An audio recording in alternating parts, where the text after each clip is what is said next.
en Marcos capítulo 13.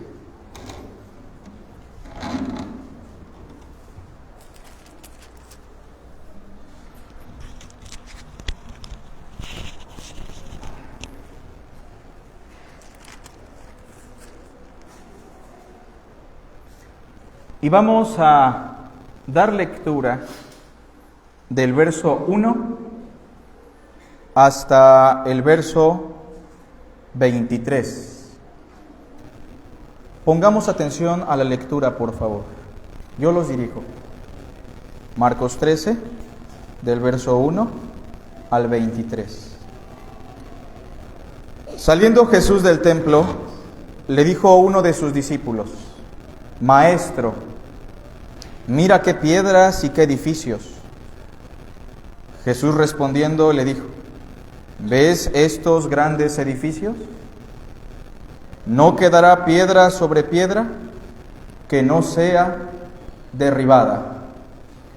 Como explicábamos hace 8 días, esta es una declaración escandalosa que causa conflicto en la mente de todo judío, porque este templo que estaba en pie en tiempos de Cristo era un templo muy importante que le costó sufrimiento, tiempo y dinero al pueblo judío.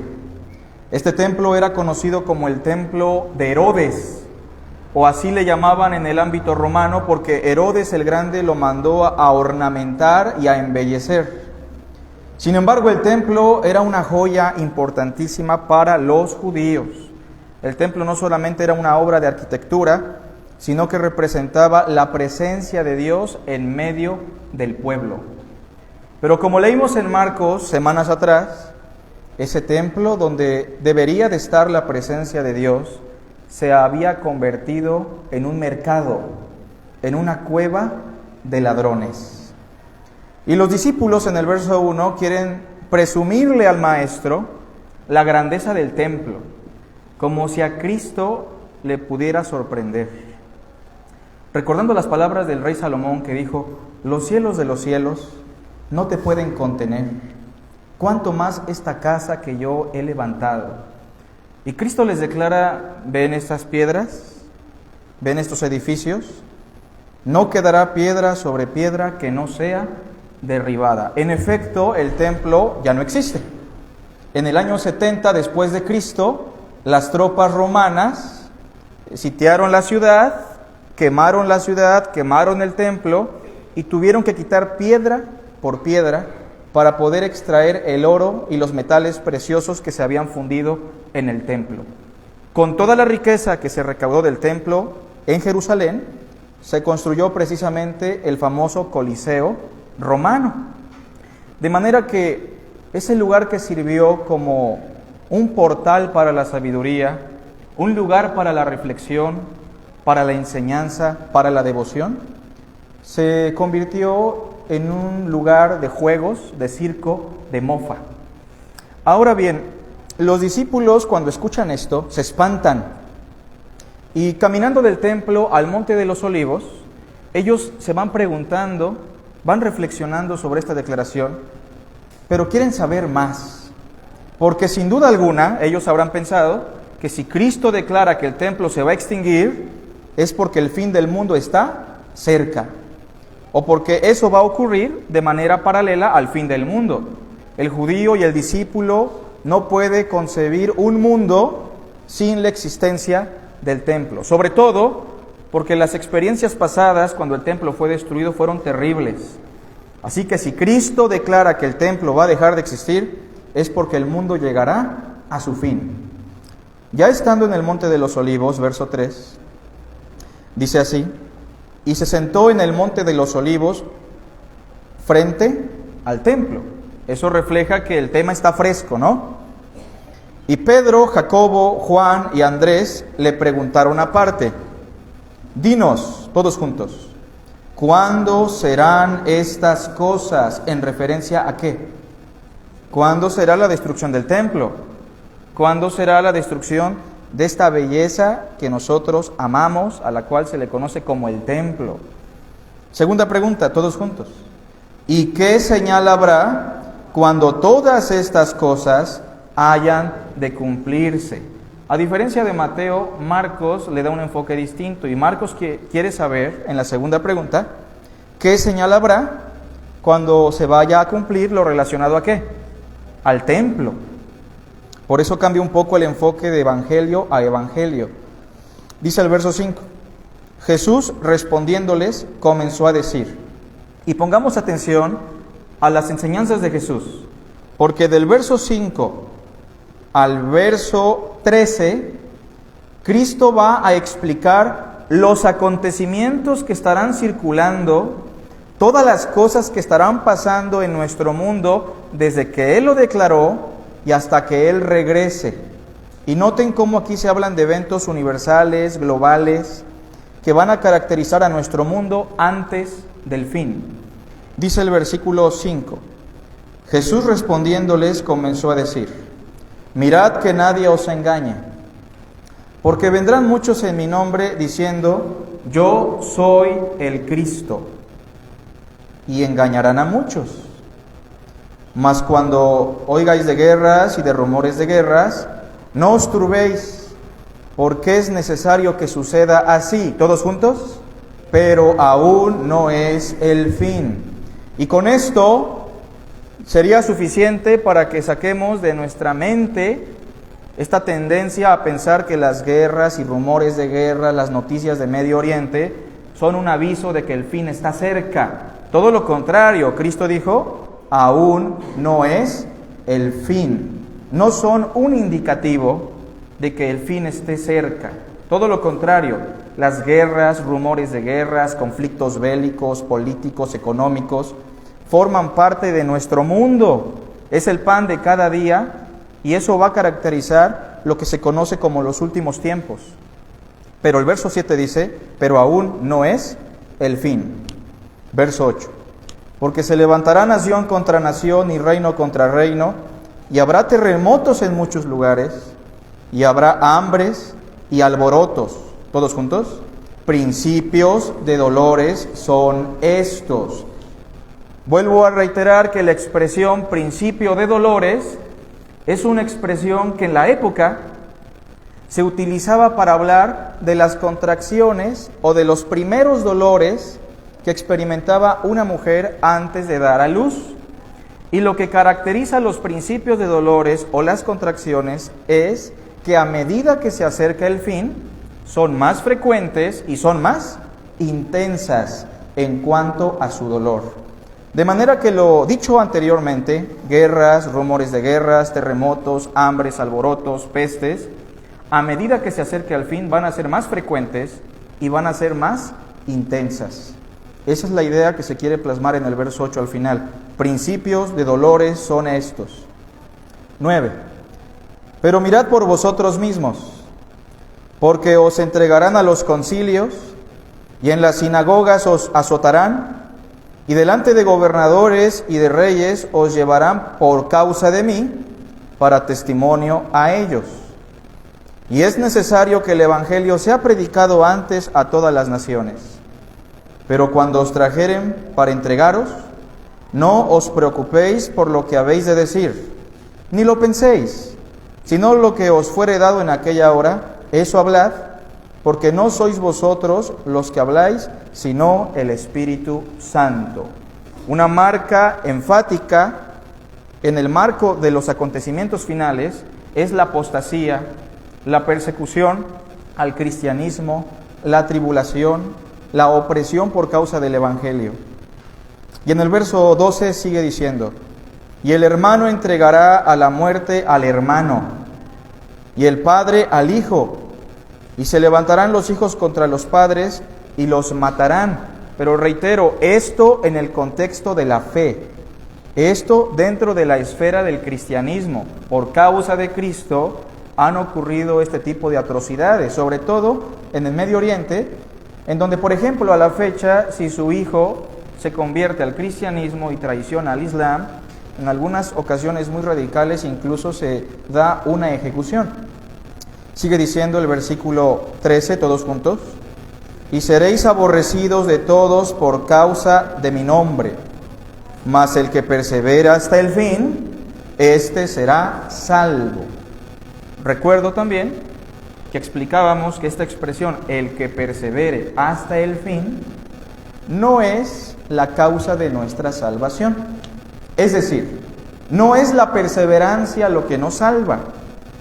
Más bien, la perseverancia es la evidencia de que somos y seremos salvos. ¿Se entiende la idea? Que si Dios comenzó una obra en nosotros, esa obra se va a perfeccionar y va a perseverar a pesar de las dificultades antes mencionadas. Explicábamos que muchos de los que estamos aquí presentes hemos sufrido por falsos cristos, falsos profetas, falsos hermanos, apostasía, persecución, pero si somos verdaderos creyentes, vamos a perseverar hasta el fin. Esa es la idea medular que se quiere transmitir, que todo aquel que no persevera hasta el fin en medio de estas dificultades, no tenía raíz en sí, como dice la parábola, o era de corta duración. Sigue diciendo el verso 14, y el verso 14 cambia el enfoque. El verso 14 realmente responde a la primera pregunta. Si ven en el versículo 4, la primera pregunta, ¿cuál fue? Dinos, todos juntos, ¿cuándo serán estas cosas? ¿Y cómo inicia el verso 14? Pero ¿cuándo? ¿Ven eso? El verso 14 es la respuesta a la pregunta sobre el cuándo. No el dónde, porque el dónde es muy evidente. Si se habla del templo, el lugar es Jerusalén y el templo de Jerusalén. Pero el cuándo es muy importante porque a la fecha circulan ideas muy fantasiosas sobre el concepto de la gran tribulación y la destrucción del templo. Ideas sacadas de películas, libros comentados, Biblias comentadas, pero se ignora lo más importante, las palabras de nuestro Señor Jesucristo con respecto al tema. En esta porción, que abarca del verso 14 al verso 23, el enfoque ya no es universal, el enfoque es local, algo que ocurrirá exclusivamente en la comunidad de Jerusalén. Leamos con atención. 14. Pero cuando veáis la abominación desoladora de que habló el profeta Daniel, puesta donde no debe estar, el que lee entienda. Entonces los que estén ¿en dónde? En Judea. Notan cómo el giro de acontecimientos universales pasa a acontecimientos locales. Los que estén en Judea huyan a los montes. El que esté en la azotea no descienda a la casa, ni entre para tomar algo de su casa. Y el que esté en el campo no vuelva atrás a tomar su capa. Mas ay de las que estén encintas y de las que crían en aquellos días. Sin duda alguna, las que más sufren en ese tipo de situaciones son las mujeres y los bebés. Orad pues que vuestra huida no sea en invierno, porque el desierto es miserable, extremo en aquella región, sobre todo para las personas que están en persecución. Y dice el versículo 19, todos juntos, porque aquellos días serán de tribulación, cual nunca ha habido desde el principio de la creación que Dios creó hasta este tiempo, ni la habrá. Tribulación, dice Marcos. Pero en el Evangelio de Mateo el concepto que se ha hecho más popular es el de gran tribulación. Y de eso vamos a hablar en esta mañana, la gran tribulación. Sigamos leyendo para terminar. Y si el Señor no hubiese acortado aquellos días, nadie sería salvo, nadie del pueblo judío, estamos en ese contexto, ¿o no? Nadie de Judea sería salvo. Mas por causa de los escogidos que Él escogió, o sea que dentro de ese pueblo judío hay escogidos, y por la causa de ellos, dice el verso 20 al final, acortó aquellos días. Entonces si alguno os dijere, mirad, aquí está el Cristo, o mirad, allí está, no le creáis. Porque se levantarán falsos cristos y falsos profetas, y harán señales y prodigios para engañar, si fuese posible, porque no es posible que un escogido termine sus días engañado, pero si fuese posible, engañará aún ¿a quién?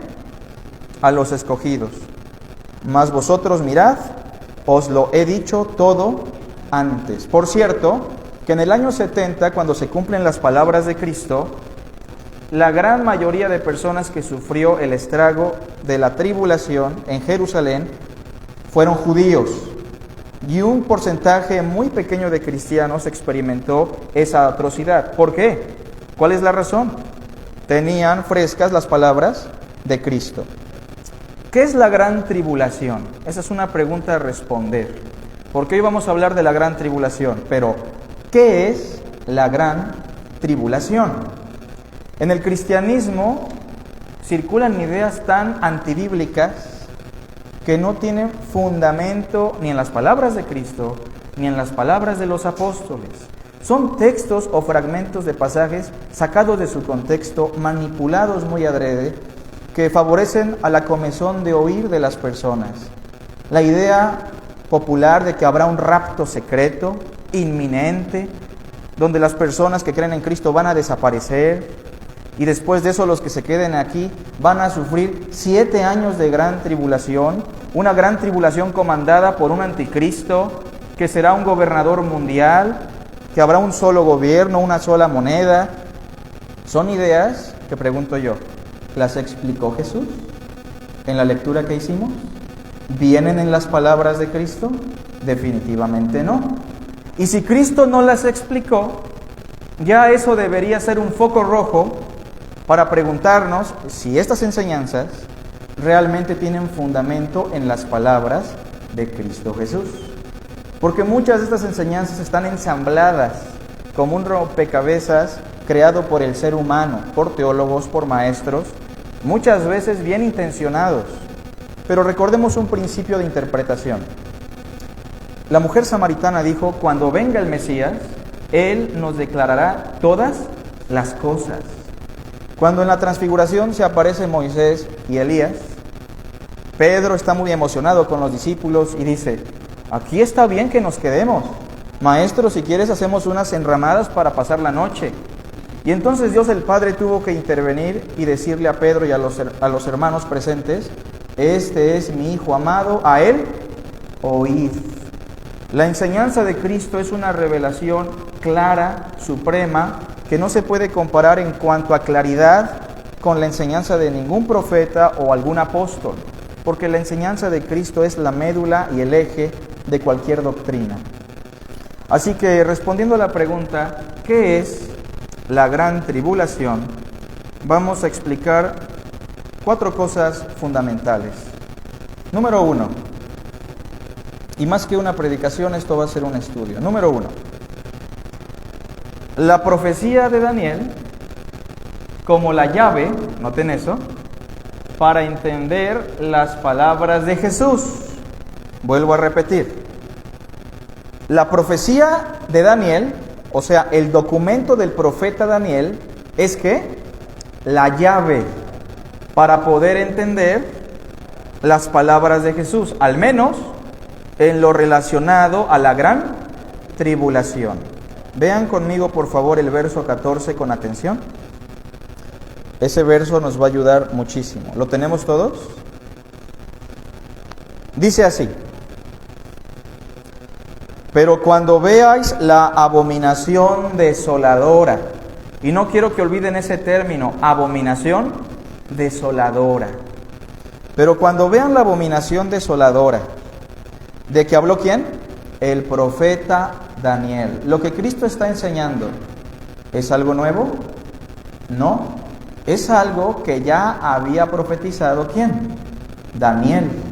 Por eso Cristo dice: la abominación desoladora de que habló el profeta Daniel, puesta donde no debe estar, obviamente se refiere al templo, donde se va a cometer una abominación que va a terminar en desolación.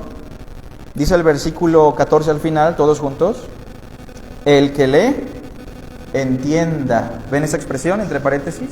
El que lee, entienda. Es decir, quien no ha leído Daniel, quien no tiene conocimiento de lo dicho por el profeta Daniel, no va a entender ¿a quién? A Cristo en esta porción. Porque esta porción que vamos a examinar tiene su fuente directa, tiene su referencia en el profeta Daniel.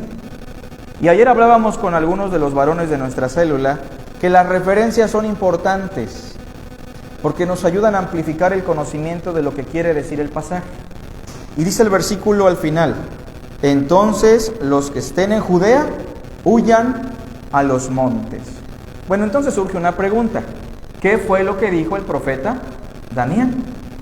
Vamos por favor a Daniel 9.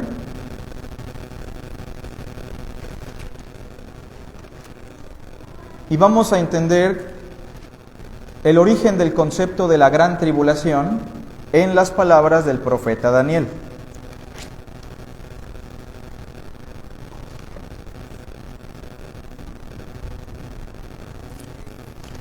Daniel capítulo 9, por favor.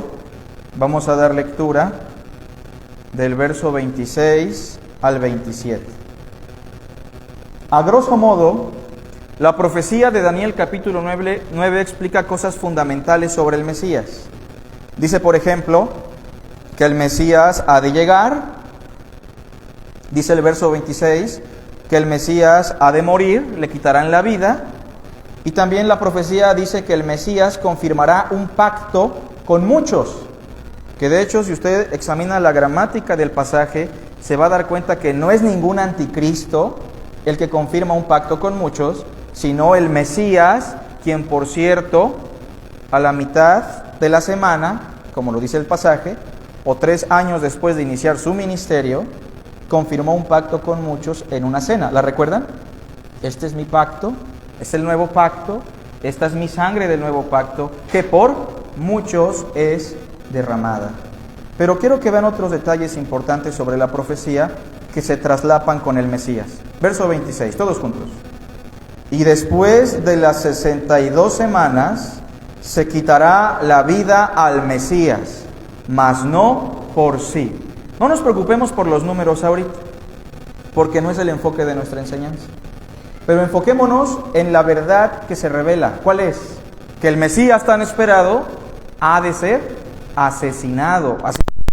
26, ¿cierto? Noten lo que dice. Y el pueblo de un príncipe que ha de venir destruirá la ciudad y el santuario. Noten la profecía. Después de que el Mesías muere, se profetiza que el pueblo, que es el imperio romano, el pueblo de un príncipe que ha de venir, que era el pueblo romano comandado por el príncipe del imperio llamado Tito en el año 70 después de Cristo. Dice el versículo, destruirá la ciudad, o sea, Jerusalén, ¿y qué más? Y el santuario, o sea, el templo.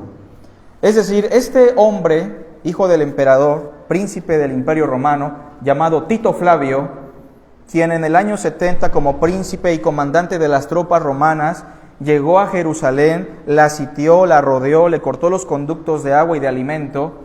Después de mucho tiempo de estar sometiéndoles, abrió una brecha en el muro de la ciudad, destruyó por completo la ciudad y también destruyó por completo el templo o el santuario.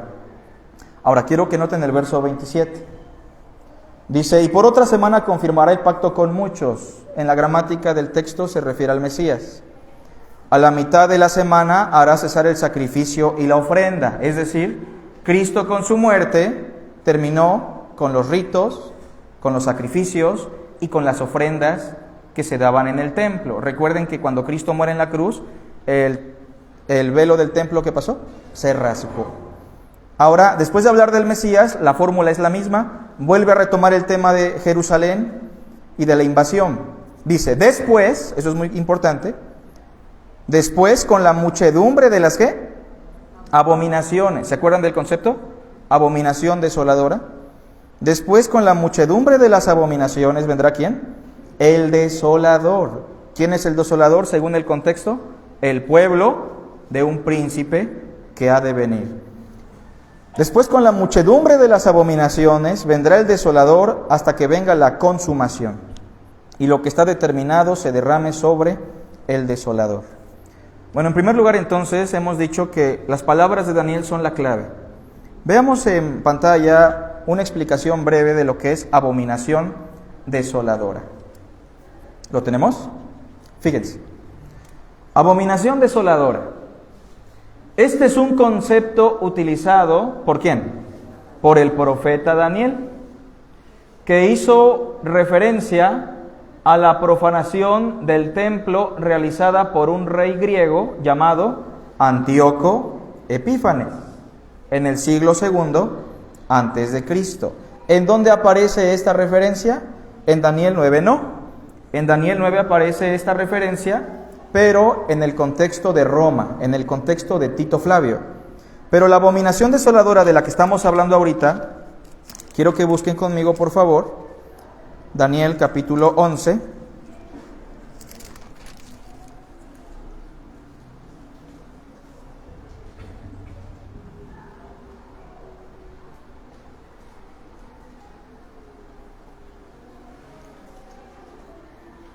Daniel capítulo 11, por favor. Y quiero que lean conmigo una porción interesante. Se habla aquí de un rey griego que cometió un acto abominable en el templo. Y vean por favor conmigo el versículo, capítulo 11, versículo 36, todos juntos. Dice así: y el rey, este rey griego del que estoy hablando, hará su ¿qué? Su voluntad. Y se ensoberbecerá y se engrandecerá sobre todo Dios, y contra el Dios de los dioses hablará maravillas y prosperará, hasta que sea consumada la ira, porque lo determinado se cumplirá. Del Dios de sus padres no hará caso, ni del amor de las mujeres, ni respetará a Dios alguno, porque sobre todo se engrandecerá. Mas honrará en su lugar al Dios de las fortalezas, Dios que sus padres no conocieron. Lo honrará con oro y plata, con piedras preciosas y con cosas de gran precio. Este rey perverso, llamado Antíoco Epífanes, que tenemos en pantalla en la descripción anterior, lo que hizo en el siglo II antes de Cristo fue sacrificar cerdos en el altar y meter la imagen del dios supremo de los griegos. ¿Saben quién es? Zeus. A ese evento se le conoció como la abominación desoladora. El hecho es, sigamos en pantalla con lo que tenemos escrito, que esa experiencia, la anterior está bien, esa experiencia fue espantosa para los judíos, lo ocurrido por Antíoco. Pues en aquella ocasión se sacrificaron cerdos en el altar y se colocó la imagen de Zeus dentro del templo, lo cual desató una guerra que dejó muchas muertes. El solo escuchar este concepto, hermanos, en las palabras de Cristo, debió transportar a los discípulos a esos eventos ya ocurridos y en consecuencia dimensionar la gravedad de lo que Cristo estaba profetizándoles sobre un evento futuro que lleva el mismo título, abominación desoladora. Ahora quiero que vayamos al punto número 2. Punto número 2. Y regresamos a Marcos 3, hermanos. Y esto es muy importante. La gran tribulación, noté lo que dice, inició con lo ocurrido en Jerusalén y en el templo en el año 70 después de Cristo. Ni exegéticamente ni históricamente se puede negar que estos acontecimientos ya iniciaron desde el año 70 después de Cristo. La Biblia nunca dice que van a iniciar con un rapto secreto o que van a iniciar en un futuro. Según Jesús ya iniciaron, y eso inició en el año 70. Quiero que vean conmigo algunos incisos, por favor. Inciso A. Inició con la invasión a Jerusalén por los romanos. ¿Se acuerdan lo que decía Daniel? Dice que el pueblo de un príncipe que ha de venir destruirá la ciudad y el santuario. Pero vean conmigo Lucas, porque Lucas 21, verso 20, registra el evento desde la perspectiva histórica, una perspectiva que se enfoca más en la ciudad sobre lo ocurrido en el año 70. ¿Lo tenemos todos? Lucas 21, versículo 20. Vamos a dar lectura todos en voz alta. Dice así: pero cuando viereis a Jerusalén, ¿qué dice? Rodeada de ejércitos, sabed entonces que su destrucción ha llegado. Es lo mismo que dice Marcos, pero el enfoque de Lucas es otro. Marcos se enfoca en la abominación, pero Lucas se enfoca ¿en qué? En la destrucción de la ciudad, pero están hablando del mismo acontecimiento. Entonces, inició con la invasión a Jerusalén por los romanos. Inciso B, llegó a su clímax con la profanación del templo.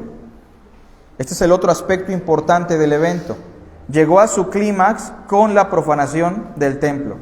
Mateo 24, por favor.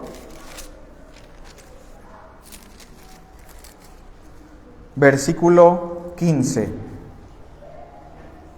¿Lo tenemos todos? Todos juntos, dice así: por tanto, cuando veáis en el lugar santo, ¿a qué se refiere? Al templo. Noten cómo Lucas habla de la ciudad, pero Mateo habla del templo en particular. Pero cuando veáis en el lugar santo la abominación desoladora de que habló el profeta Daniel, el que le entienda, y ya sabemos qué dijo Daniel, que el pueblo de un príncipe que habría de venir destruiría el santuario y también la ciudad. Inciso C, llegará a su fin, ¿con qué? Con el fin del mundo. Hay otra idea también muy popular, que la gran tribulación durará 7 años. Esta es una idea que no tiene respaldo hermenéutico o exegético. Si examinamos las palabras de Cristo, pongamos mucha atención. ¿Cuándo inició la gran tribulación? En el año 70, con la destrucción de Jerusalén y con la profanación del templo. Que por cierto, lo que ocurrió fue que Tito tuvo que quemar el templo porque los judíos estaban muy apasionados, pero quemando el templo les bajó la pasión y perdieron la guerra. Después de quemar el templo, Tito metió a su dios del ejército romano, que era una águila, en el lugar santísimo, y dentro del templo los soldados le dieron adoración, le rindieron homenaje a Tito, de manera que se hizo una abominación espantosa. Pero ¿cuándo termina la gran tribulación según Cristo? Porque ya nos dijo cuándo inició, pero ¿cuándo terminará según las palabras de Jesús? Vean por favor conmigo, ahí mismo en Mateo, el texto paralelo, Mateo 24, verso 29. 24-29. ¿Cómo dice, hermanos? Todos juntos. E inmediatamente después de la tribulación de aquellos días, ¿qué va a pasar? El sol se oscurecerá y la luna no dará su resplandor, y las estrellas caerán del cielo, y las potencias de los cielos serán conmovidas. Noten la primera palabra, inmediatamente, es decir, la gran tribulación inicia en el año 70, pero inmediatamente después, ¿qué va a ocurrir? El fin. El universo va a colapsar, el mundo va a llegar a su fin, de manera que podemos asegurar por las palabras de Cristo que la gran tribulación inició en el año 70. ¿Y va a llegar a su fin cuándo? Cuando el mundo llegue a su fin, cuando Cristo venga por segunda vez, que de hecho es lo que vamos a ver dentro de 8 días. Así que en el punto número 2 debemos enfatizar que la gran tribulación inició con lo ocurrido en Jerusalén y en el templo en el año 70. ¿Cuántos años duró? ¿7? No, ya pasaron más de 2000 años y el pueblo judío sigue en una gran tribulación que ningún otro pueblo ha experimentado jamás en la historia de la humanidad. No hay un pueblo tan aborrecido, tan odiado, que haya sufrido tantos intentos de exterminio como el pueblo judío. Por ejemplo, después de que Cristo dijo esto, los romanos quisieron exterminarlo. Después llegó el Islam queriendo exterminarlo. Después las cruzadas. Después vino la Santa Inquisición. Después vino la Segunda Guerra Mundial. Y ustedes saben que esa gran tribulación se ha extendido hasta la fecha, y por lo que ya leímos va a llegar a su fin cuando Cristo regrese por segunda vez. Punto número 3, y aquí vamos a explicar más sobre el concepto de gran tribulación. Punto número 3, la gran tribulación es la retribución de Dios al pueblo judío por su ¿qué? Por su maldad y rechazo al Mesías. Acuérdense, hermanos, a lo suyo vino y los suyos no le recibieron. Y cuando lo tuvieron coronado con espinas, masacrado, desnudo, en mano de Poncio Pilato, ¿qué les dijo Poncio Pilato? ¿Qué hago con su rey? ¿Qué hago con su Mesías? ¿Y qué gritó el pueblo? Crucifícale. Su sangre sea sobre nosotros y sobre ¿quién? Y sobre nuestros hijos. Que por cierto, debo mencionar que esa gente que dijo eso y sus hijos fueron los que más sufrieron lo ocurrido en el año 70. Cristo también le dijo a esa generación, porque desde la sangre del justo Abel, ¿se acuerdan? Hasta la muerte del profeta Zacarías, todo eso será demandado ¿de quién? De esta generación. Jerusalén, Jerusalén, que matas a los profetas. ¿Cuántas veces quise juntaros como la gallina junta sus polluelos, pero no quisiste? Tu casa se va a quedar desierta. Entonces, la gran tribulación es la retribución de Dios al pueblo judío por su maldad y rechazo al Mesías. Entre paréntesis, noten lo que pusimos. Ningún pueblo ha sufrido o sufrirá lo que el pueblo judío ha sufrido. Por eso se le llama gran tribulación. No confundamos el concepto de gran tribulación con la tribulación que sufre el cristianismo. La tribulación que sufre el cristianismo ya la describimos en los versículos anteriores, ¿recuerdan? Eso ocurre en todo el mundo y es por causa de Cristo. Pero esta gran tribulación de la que estamos hablando en este momento es una tribulación específica para el pueblo judío. Es la retribución de Dios a un pueblo perverso, malo, que rechazó a Dios, que descaradamente lo negó y que coronó el precio de su maldad matando al Mesías en una cruz. A la fecha lo siguen negando y esa es la razón medular por la cual el pueblo judío ha sufrido esta gran tribulación. Noten conmigo, por favor, Marcos 13, donde estábamos. Y ahorita vamos a amplificar esta idea. Versículo 15, ¿cómo dice? Vamos a leer desde el 15, por favor. El que está en la azotea no descienda a la casa, ni entre para tomar algo de su casa. Y el que esté en el campo no vuelva atrás para tomar su capa. ¿Se entiende que está hablando de lo ocurrido en el año 70? Mas hay de las que estén encintas y de las que críen en aquellos días. ¿Saben lo que pasó con las mujeres en ese momento? Después de que se quedaron sin víveres, sin comida, sin agua, sobre todo las mujeres que estaban embarazadas o dieron a luz, se relata en un libro de historia llamado La Guerra de los Judíos, escrito por Flavio Josefo, un historiador que precisamente era el consejero de Tito Flavio, que unos soldados caminaban por los muros y encontraron un olor peculiar, un asado. Alguien estaba teniendo una parrillada. ¿Cómo? Si no hay comida, se supone que están muriendo de hambre. Pero cuando los soldados llegaron a ver en dónde estaba el olor, se dieron cuenta que una mujer estaba cocinando a su bebé. Se intuye que el bebé murió de sed, murió de hambre, y la mujer sufrió porque era su bebé, evidentemente, pero el hambre era muy grande y se lo tuvo que comer. De eso no es la primera ocasión. De hecho, también ocurrió eso por lo que pasó en el cautiverio por Nabucodonosor, descrito en Lamentaciones. Pero quiero que vean conmigo, por favor, lo que dice el verso 18 y 19. Orad pues que vuestra huida no sea en invierno. Ningún judío puede huir al desierto en invierno. Ustedes saben que fuera de Israel todo es desierto y el frío es extremo en invierno. Porque en aquellos días serán de tribulación, cual nunca ha habido desde el principio de la creación que Dios creó hasta este tiempo, ni la habrá. Si buscan conmigo Oseas 9:7, por favor, o lo ponemos en pantalla y lo podemos leer desde la pantalla. Oseas 9:7 profetizó de la siguiente manera, unos 750 años antes de Cristo. Leemos todos juntos en voz alta, lo tenemos en pantalla, dice así: vinieron los días del castigo, vinieron los días de la retribución, e Israel lo conocerá. Necio es el profeta, insensato es el varón de espíritu, a causa de la multitud de tu maldad y grande odio. No sé si se dan cuenta que el texto es muy enfático en que esos días son de retribución. ¿Específicamente para quién?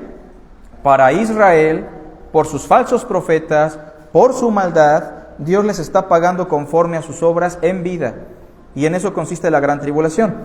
De hecho, Lucas 21, quien da la perspectiva histórica más clara sobre el asunto, nos dice lo siguiente.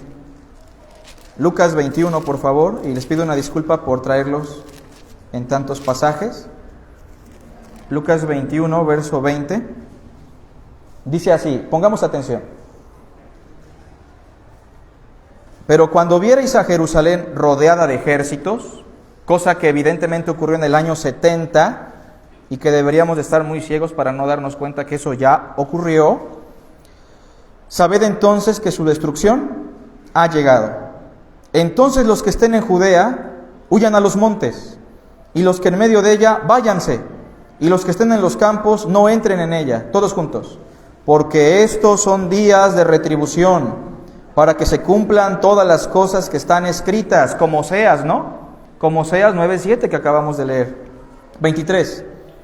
Mas hay de las que estén encintas y de las que críen en aquellos días, porque habrá gran ¿qué? Calamidad en la tierra. Pero noten lo que dice después. E ira sobre este pueblo. Y caerán a filo de espada, y serán llevados cautivos a todas las naciones, y Jerusalén será habitada, esa es la idea, será pisoteada, habitada, subyugada ¿por quién? Por los gentiles, hasta que los tiempos de los gentiles se cumplan. Yo le pregunto, ¿le pertenece Jerusalén a los judíos? Si usted visita Jerusalén, ¿le pertenece a los judíos? ¿O desde ese año le ha pertenecido a los judíos? De hecho, no. En la guerra de los 6 días pudieron recuperar territorio y ganar territorio. Sin embargo, Jerusalén es de todos y de nadie a la vez. Donde estaba el templo de Salomón, ¿qué hay? Un templo del Islam. De manera, hermanos, que los gentiles habitan y pisotean Jerusalén a su antojo. ¿Por qué? Número 3, enfatizo, porque la gran tribulación es la retribución de Dios al pueblo judío por su maldad y rechazo al Mesías. Repito, ningún pueblo ha sufrido como este los intentos de exterminio.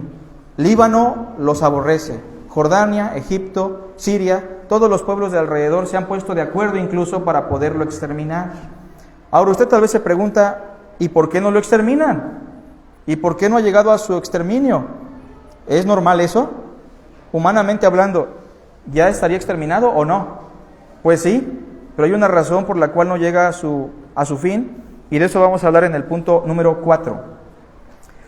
Termino con este punto, hermanos. La gran tribulación, paradójicamente, no sé si sepan lo que es una paradoja, o sea, una aparente contradicción. Paradójicamente, hermanos, la gran tribulación es una manifestación ¿de qué? Del amor de Dios, ¿por quién? Por Israel. ¿Ven lo que estoy diciendo? La gran tribulación es paradójicamente una manifestación del amor de Dios a Israel. ¿Por qué?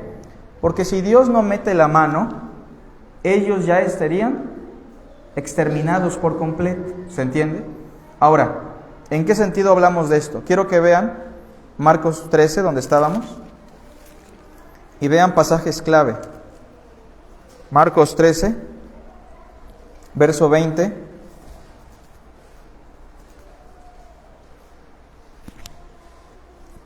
¿Lo tenemos? 13:20. Dice así: y si el Señor no hubiese acortado aquellos días, es decir, si lo ocurrido en Jerusalén, Dios no lo hubiera frenado, ¿qué hubiera pasado? Nadie sería salvo. O sea, ningún judío experimentaría salvación. Es decir, si Dios no hubiese metido su mano en el año 70, amorosamente, todos los judíos hubieran perecido. Se hubiese acabado ese pueblo, se hubiera extinguido. Dice, nadie sería salvo, todos juntos. Mas por causa de ¿quién? De los escogidos que Él escogió, acortó aquellos días. Pregunto, ¿el pueblo judío ha sido desechado? Fíjense que no, porque Pablo dice, yo también soy judío, ¿o no? Sin embargo, aunque no todos los judíos serán salvos, hay un grupo que lo será. ¿Cómo les llama Cristo? Los escogidos, o sea, un grupo selecto del pueblo hebreo que alcanzará redención. Y por causa de ese grupo, Israel no es exterminado. ¿No les recuerda un poquito la historia de Abraham cuando Abraham intercede por Sodoma y Gomorra? ¿Y qué le dice a Dios? Si tan solo hubiese tantos justos, Señor, ¿se acuerdan? Y la idea es esa, que si Israel no ha sido exterminado es porque Dios tiene un pueblo dentro de ese pueblo, ¿se entiende la idea? Hay un remanente de Israel que ha sido escogido por gracia. Y vamos a enfatizar dos cosas. Inciso A, son preservados por causa de ¿quién? De los escogidos. Si Israel no llega a su exterminio es por causa de un pueblo que Dios escogió. Esa es la única razón. Inciso B, en medio de esa gran tribulación que se está experimentando, ¿qué dice el inciso B? Serán salvos los escogidos de Israel. ¿Quieren corroborar eso? Recuerden que la clave es el profeta Daniel. Vayamos a Daniel 12 y terminamos.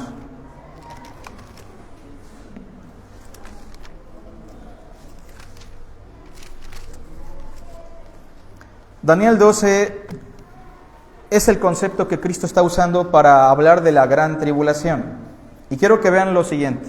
Daniel 12:1, solo el 1. En aquel tiempo, ahorita vamos a definir a qué tiempo se refiere. En aquel tiempo se levantará Miguel. Miguel, o el arcángel Miguel, que aparece solo en los escritos de Daniel y en Apocalipsis, siempre se presenta como un ángel protector que está para proteger exclusivamente al pueblo israelita. Por eso en Apocalipsis, cuando se persigue a la mujer, ¿se acuerdan? ¿Quién aparece? Miguel, el príncipe que está de parte de los hijos de tu pueblo. Dice el texto, todos juntos. ¿Y será tiempo de qué? De angustia, cual nunca fue desde que hubo gente hasta entonces. Pregunto, ¿es lo que dijo Jesús o no? Esta es la referencia de Cristo. Esta es la gran tribulación. Pero fíjense, aunque serán tiempos de angustia, pregunto yo, ¿Dios los protegerá o no? Sí, porque será un personaje, Miguel, medular, para mencionar la protección y la preservación de Israel. Pero vean qué otra cosa dice el verso 1 al final. Pero en aquel tiempo será libertado tu pueblo. Pregunta, ¿serán perseguidos o serán libertados? ¿Cómo ven? ¿Serán angustiados o serán salvos? Pues las dos cosas. En general todo el pueblo será angustiado, atribulado, pero noten lo que dice el verso 1 al final. Pero en aquel tiempo, paradójicamente, será libertado tu pueblo. ¿Quiénes? ¿Todos los judíos? No. Todos los que se hallen escritos en el libro, en las palabras de Jesús, ¿quiénes? Los escogidos del pueblo judío. ¿De qué nos sirve a nosotros todo esto, hermanos? Nos sirve en varias formas. Lo primero, tener una idea concreta de lo que es el concepto de la gran tribulación y que no tiene que ocurrir ninguna otra cosa para que Cristo aparezca. ¿Qué esperamos? Nada, solo esperamos a Cristo. ¿Se entiende la idea? A veces la gente tiene que inventar que para que esto se cumpla tiene que levantarse otro templo y tiene que encontrarse una vaca roja y la descendencia de Leví. Son puras fantasías. Todo lo que Cristo dijo ya se cumplió. Y lo segundo, tener en cuenta que si nosotros como gentiles, como personas que no formamos parte del pueblo hebreo, desechamos lo que constantemente escuchamos, también podemos sufrir el juicio de Dios, que consiste simplemente en su ausencia. Si usted visita Jerusalén, o el Jordán, o las tierras lejanas donde caminó nuestro Señor y los profetas, no se sienta tan emocionado, porque en primer lugar, México tiene tierras más paradisíacas que Israel, y por mucho. En segundo lugar, el Jordán está contaminado peor que el Cedeño. Entonces, yo le animo a que no se meta.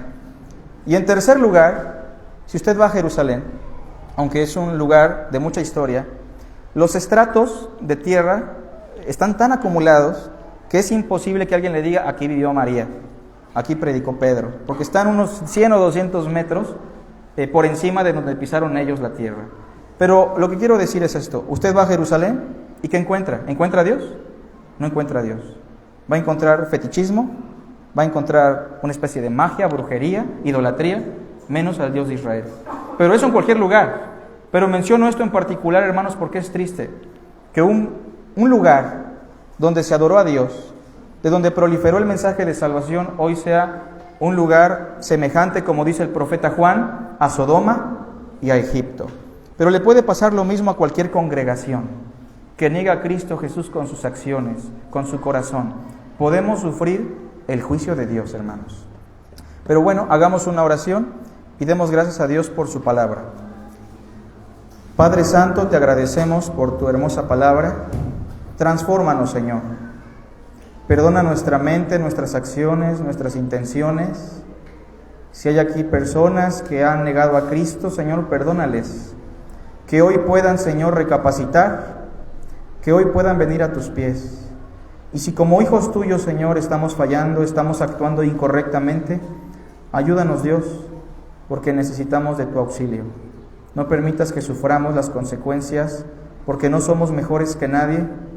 Todos hemos pecado, todos somos injustos. Rogamos de tu amor, Señor, en el nombre de Cristo Jesús. Amén.